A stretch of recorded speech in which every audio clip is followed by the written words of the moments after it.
Aujourd'hui, vous abattez vos sepela, tout vos acclamé malheur n'abisso. Le malheur attend souvent les justes, mais c'est l'Éternel qui l'en délivre toujours. Je ne suis pas parfaite, mais je sais comment me conduire.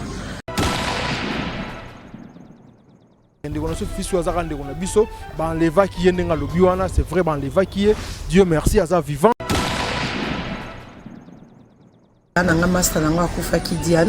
Dans sa théâtre, artiste belé, deux pliques, belé. Je vous confirme que je ne sors pas avec un artiste. Depuis que ça a été juste l'épisode de théâtre, lobby par rapport à l'épisode de théâtre, ça a deux épisodes ou trois et les cas normaux. Nous sommes dans ça, nous avons bêta mutu pour boka il boko eza boka na solo. Nous avons bêta mutu pour commissaire boy.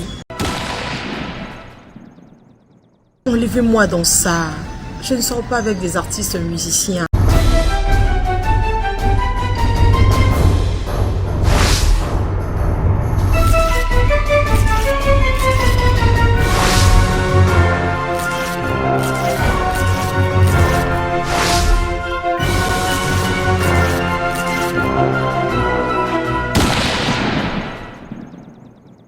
Chers internautes, bonjour, bonsoir, ça dépend là où vous nous suivez. C'est bel et bien Dielo Mata, R9 de la presse, à la présentation des cartes. Ça va clé boa, actualité oblige. Donc, quant à moi, je tiens à remercier d'abord Steve Lab derrière la caméra. Pourquoi pas aussi à Pichu Mangaya Boss Lady. Là, je pense aussi à Tonton de la Nation. Pourquoi pas aussi à Franklin Massiel à les cordons. À mon vieux ingénieur Emile Lesso. Ingénieur Emile Lesso, big dédicace à vous. Pourquoi pas aussi à Bruno Lubik à l'argent propre. La bosse peut-être chou na Chanel la parisienne. Tout ça, pendant l'élo. Bon, on vidéo. Rien à dire, rien à commenter là-dessus. Fifi Siwa. Asilisi rimer to batutu ba oloba par rapport ya vitesse ma kamndenge zo kende non fifi siwa ba beti parce que bana ba musicien o fifi siwa zana problème mo boye ba levakier pona donc ye moko asali vidéo atindeli biso bo landango awara na clé boye exclusivité ndeka to sarabino ici actualité oblige tout la no vidéo on a pas débat soit ba rimer vidéo tout la no vidéo et puis nous allons nous retrouver tout juste après play. Bonjour, j'espère que vous allez bien par la grâce de l'Éternel. Ça fait seulement mal parce que les gens comme Bichot tout ça là pendant l'exalbino qui était albino aujourd'hui vous abattez vos sepela tout vos acclamé malheur n'abisso. Le malheur attend souvent les justes, mais c'est l'Éternel qui l'en délivre toujours. Je ne suis pas parfaite, mais je sais comment me conduire. Je ne saurais pas faire une vidéo naïta au Nazan en haut, mais je pense que les gens qui veulent me voir mourir, bazan a pour ça. Mais grâce à Seigneur Jésus-Christ, je bénis mon Dieu. Je vous rappelle que j'ai une personne qui m'aime comme je suis et qui m'a demandé de laisser tout ce que je faisais avant. Et vidéo bozo monawana, makambozo komawana, ça fait pas partie de ma vie. Rappelez-vous que dans la salle de théâtre, même avec Diane, ma soeur, grande soeur Nangaya, Nangamasta Nanga Koufaki Diane, dans sa théâtre, nous artiste belé, deux pliques, belé. Je vous confirme que je ne sors pas avec un artiste, en fait. Musicien, je n'ai pas ce genre de relation. Mais étant dans un motivé, il y a un moment où je ne pas la biso. J'étais chez nous, dans ma famille.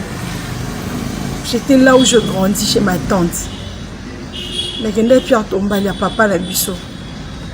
Mais pourquoi vous voulez toujours que bon mon a côté ensemble belle? C'est dans ce genre de moments où on est humilié là.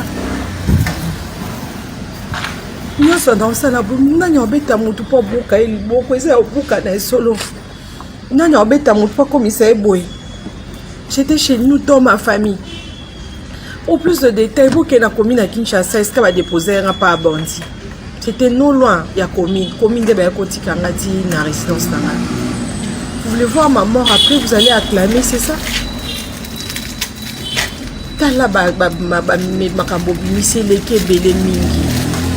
S'il vous plaît, déjà j'ai de problèmes avec mon homme. Ce n'est pas facile. Oh, accepter mon tourneta. Le fait que je te dans ma famille, il sait qu'il n'a pas place à ma bête. Alors, même pour la ça quand même que tu as tabandé, qu'on a nos Congolaises, enlevez-moi dans ça. Je ne sors pas avec des artistes musiciens. Au moins, peut-être on a fait le base. Ma base au salon, ma musicien belé pour ne pas citer leur nom. Même avec l'artiste de plus, on a fait même les théâtres. Ils ont battu théâtre et épisodes. Et bravo, au moins tes pièces, mon sur ce théâtre, beaucoup de gens l'ont en réalité dans la vie.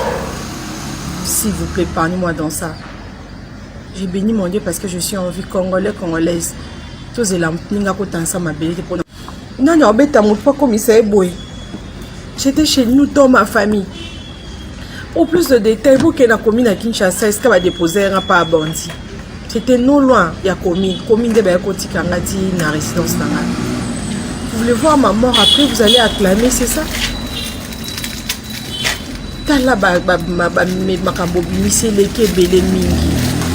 S'il vous plaît, déjà j'ai de problèmes avec mon homme. Ce n'est pas facile. Oh, accepter mon état. Le fait que je te dans ma famille, il sait qu'il n'a pas place à ma bête. Alors, même pour la quand même que tu as tabandé, qu'on a nos Congolaises, enlevez-moi dans ça. Donc je pense que l'image vient de parler d'elle-même, il y a le Bézate, donc on a fait sur le PC là, par rapport il y a Makambo, il y a Rimer, il y a Baramo, tout bazo le babazo salir réputation. Je pense que cet élément a fait énormément plaisir. Na batu tout sur la clé comme le gars de s'abonner massivement parce que ici actualité oblige de quoi ça l'absence Moussala bien, à ça la Moussala na bien. Je pense que Moussala na ça la paix que besoin d'information ya artiste na mnde bolingaka. Donc botika autant Moussala sango ya mutu na ndenga fondé bolo bawana, bokinenga lobi ke yo risquer c'est les relations naie on a mobali naie par rapport à ça mobali nazo supporter mais ceux qui toujours mobali nazo toujours que non ba betake pour ba lever parce que avoir na ba musicien mon revenant ba artiste mon boy quand même ça la bien té bande na biso ba congolais congolaise tout tika quand même maramboana to cha na sende to ba la terre quoi donc ndeko na so fils azaka ndeko na biso ba lever qui yenga lobi wana c'est vrai ba lever qui est Dieu merci aza vivante donc akufite ba salé ma bête donc botika rimer wana ndenge tambuso na ndenga mabe botika ngo je pense que yema uti ko pese la zande ko na bino donc to soutenir ndeko na tango pasi ezaka atende total na ba vidéo de to mona na ba télé donc eza pasi musalo to ça la bino quand même eza musala moko boye oyo ba risque ezebele quand même donc to pesa pe mutu mo respect na yema valeur na yemuke en tout cas donc fifi siwa quant à moi, prompt rétablissement, na yebi nzamba osungayo, oza toujours vivante donc mamutu ele kamalamu ele kango bien donc bof na biso pesa na kimia yobi ka Congo kin en tout cas so pour lingi mutu aza star soit mutu ayebani faut toujours maramba bongo yara parce que fisu wa makambu pesa ali bo kininga auto démentir lobi wana depuis que ça jona été ça juste l'épisode ya théâtre ba lobi par rapport à l'épisode de théâtre ba ça là sur deux épisodes ou trois et les cas normal les attaques on abimara mutu telo bimara falio o faire o depuis qu'on n'a rien. Et là, au monté, sauf qu'il y a ça, la boulot, en tout cas, encore une fois, prompt rétablissement, na yebi nzamba osunga yo rubika. Quant à moi, je tiens à remercier tout au balandi biso na club comme le gâteau, ça me s'abonner massivement parce que ici actualité oblige. Pourquoi pas un grand merci à Steve Labé. Là, je pense aussi à Jordi Le Fitir. Là, je pense aussi à Cordon Franklin Massia. Là, pourquoi pas aussi à Pichou Mangaya Boss Lady Mangaya Pichou Babi. Il est allé 3 fois Keboko au Sumuka. Pourquoi pas aussi à Tonton de la Nation. Willy Mouchen Code Mondial Chico Lubanda 2 fois Maître Rodrigue Matin de Master.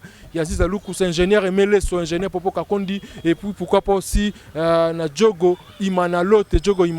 Merci beaucoup à Chico Lubanda 2 fois Maître Willy Mouchen Code Mondial. Bruno Lubika l'argent propre. Ingénieur Emele, pourquoi pas aussi à Jordi Le Futur. Steve Labé, tout Balingrabiso na Clébois. Ndete Sabnora donc Boss Lady Pichou Mangaya Pichou Tonton de la Nation. À Bruno Lubika l'argent propre. Franklin Massiala. Les cordons donc merci beaucoup. Donc rien à dire, rien à commenter là-dessus. Je pense qu'on se revoit la fois prochaine. Bye.